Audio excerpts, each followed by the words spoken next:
भरतपुर नाम का एक गांव था।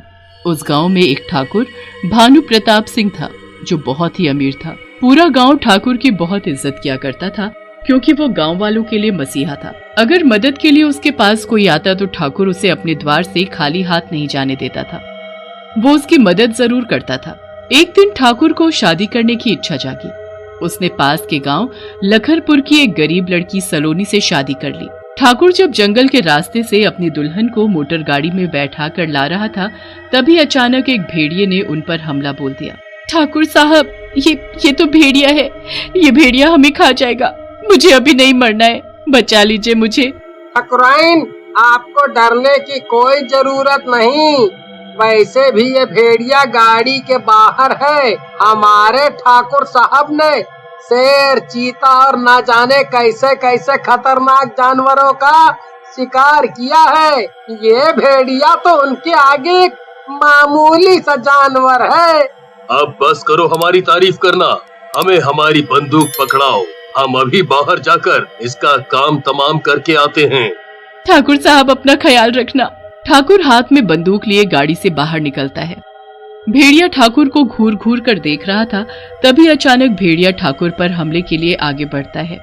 भेड़िया उसके नजदीक आता उससे पहले ठाकुर भेड़िए पर गोली चलाता है, पर बंदूक तो खाली थी। ठाकुर भागता हुआ गांव के रेलवे स्टेशन पर पहुंचता है। भेड़िया भी उसके पीछे पीछे वहीं पहुंच जाता है। ठाकुर रेल की पटरी पर भागा जा रहा था।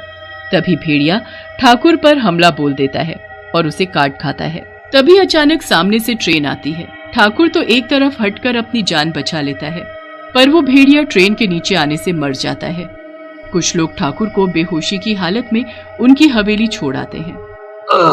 मेरे हाथ, मेरा पैर, बहुत दर्द हो रहा है। ठाकुर साहब, आपको आराम की बहुत जरूरत है। आपको उस भेड़िए ने काफी चोट पहुंचाई है। मैंने घाव पर मलहम लगा दी है। कुछ ही दिनों में आप पहले की तरह बिल्कुल स्वस्थ हो जाएंगे, पर अभी बिस्तर पर आराम कीजिए। वैद्य के जाते ही, कैसी अभागन हो तुम। नए घर में स्वागत होने की जगह तुम्हें यहाँ आते ही मेरी सेवा करनी पड़ रही है।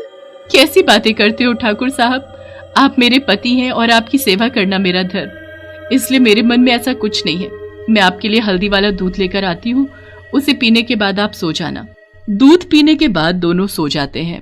तभी आधी रात के समय ठाकुर को कुछ बेचैनी सी होने लगती है। वो नींद में ही मचलने लगता है और देखते ही देखते उसके पूरे शरीर पर बड़े बड़े बाल उगाते हैं। आंखें खोलते ही आंखें लाल लाल और मुंह में नुकीले बड़े बड़े दांत। ठाकुर उठ खड़ा होता है। ये मुझे क्या हो रहा है। मेरे शरीर पर ये बाल और नाखून इतने बड़े बड़े। तभी सलोनी की आंख खुल जाती है और ठाकुर को देख वो चीख पड़ती है। आह, बचाओ बचाओ कोई। ठाकुर साहब कहाँ गए? अभी तो यही मेरे पास सोए थे। ठाकुर साहब, आप कहाँ हैं? मुझे बचाइए। चुप हो जाओ, कहीं कोई सुन ना ले। मैं ठाकुर हूँ और ये मुझे क्या हो गया है मुझे खुद नहीं पता। मुझे तो कुछ समझ नहीं आ रहा। तुम तो भेड़िए हो, बिल्कुल वैसे जैसा मैंने जंगल में देखा था। तुम मेरे पति नहीं हो सकते।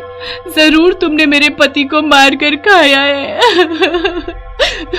सलोनी, मेरा विश्वास करो, मैं ही तुम्हारा पति हूँ। ये देखो मेरे गले में ये ताबीज, इसे देखने के बाद शायद तुम्हें विश्वास हो जाए।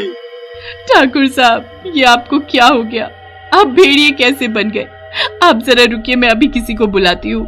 नहीं, ऐसी गलती मत करना, क्योंकि मेरे अंदर इंसानों को खाने की बहुत भूख लगी है। मुझे बस इंसानों का मांस चाहिए। उन्हें खाकर मुझे अपना पेट भरना है। उनका खून चाहिए मुझे। सलोनी, तुम मुझसे दूर हो जाओ, कहीं मैं तुम्हें न खा जाऊं। तभी भेड़िया सलोनी को धक्का देकर बाहर भाग जाता है। सलोनी उसका पीछा करती हुई उसके पीछे पीछे जाती है। भेड़िया सीधा वहीं रेलवे स्टेशन पर पहुंचता है जहां उसे भेड़िए ने काटा था। स्टेशन पर भीड़ देख भेड़िए के मुंह से लार टपकने लगती है। ये तो बहुत ही बढ़िया है।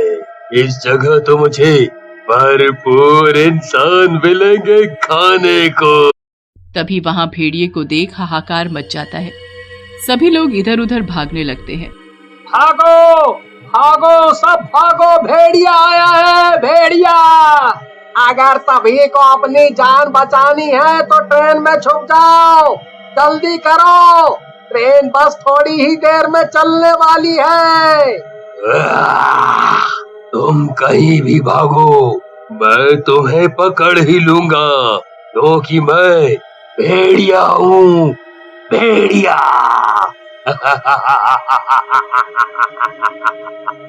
भेड़िया लोगों पर हमला बोल देता है। वो किसी के हाथ, किसी के पैर, किसी का सीना फाड़ कर खाने लगा।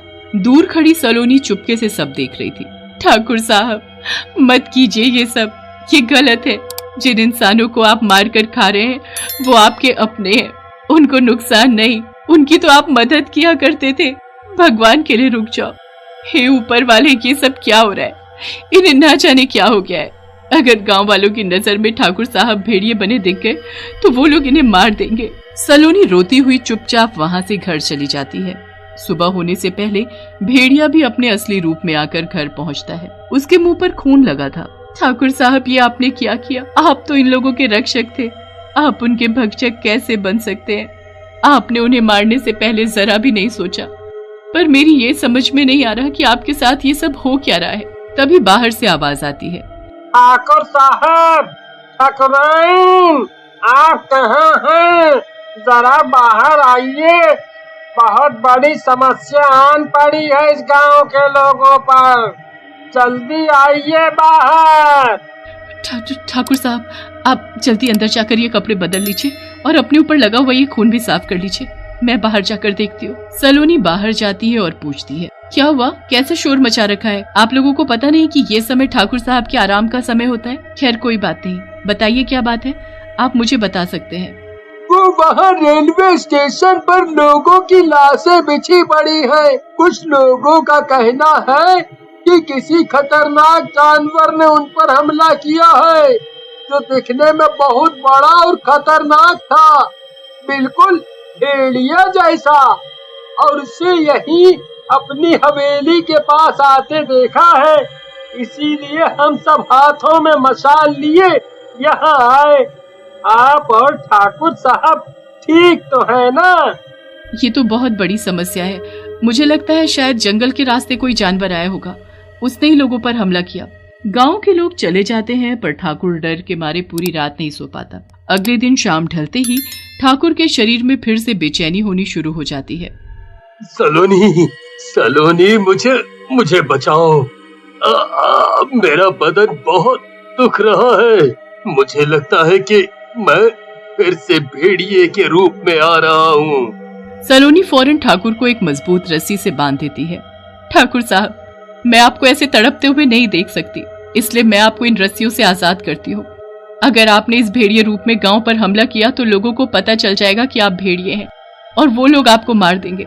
मैं अपने पति को मुसीबत में नहीं डाल सकती, इसलिए आप वहीं जाइए रेलवे स्टेशन पर। वहां लोगों को मार कर खाओगे तो किसी को कुछ पता नहीं चलेगा। भेड़िया दौड़ता हुआ वहां रेलवे स्टेशन पर पहुंचता है और छुप जाता है। जैसे ही ट्रेन रुकती है उसके अंदर से लोगों की भीड़ निकलना शुरू हो जाती है। बस फिर क्या था, भेड़िया लोगों पर टूट पड़ता है। लोगों में भगदड़ शुरू हो जाती है। मेरा बच्चा मेरा बच्चा मुझसे बिछड़ गया, मैं उसे कहाँ ढूंढूं? तभी भेड़िया उस आदमी को फाड़ कर खा जाता है और हमेशा की तरह वो अपना पेट भरने के बाद चुपचाप हवेली में चला जाता है। ऐसा कई दिन तक चलता रहा। जिन लोगों को भेड़िए के बारे में पता था उन लोगों ने स्टेशन पर जाना छोड़ दिया, पर नए लोगों का अभी भी वहां आना जाना था। एक दिन गांव का एक आदमी सतवीर भेड़िए को हवेली में घुसते और उसे भेड़िए से ठाकुर बनते देख लेता है। सतवीर भागता हुआ गांव पहुंचता है और सभी को ठाकुर के बारे में बताता है। गुस्से में सभी हाथ में मशाल लिए हवेली पहुंचते हैं। ठाकुर अपनी पत्नी के साथ बाहर आता है। ठाकुर सब बता देता है कि कैसे वो भेड़िया बना। तभी वो सबके सामने फिर से भेड़िए रूप में आ जाता है। ठाकुर को तभी अपने मंदिर में रखे त्रिशूल की याद आती है और वो तुरंत मंदिर में जाता है और त्रिशूल उठाकर अपने पेट में मार लेता है। ठाकुर सबसे माफी मांगते हुए दम तोड़ देता है। ठाकुर के मरने के बाद सलोनी सारी संपत्ति गांव के हवाले कर कहीं दूर चली जाती।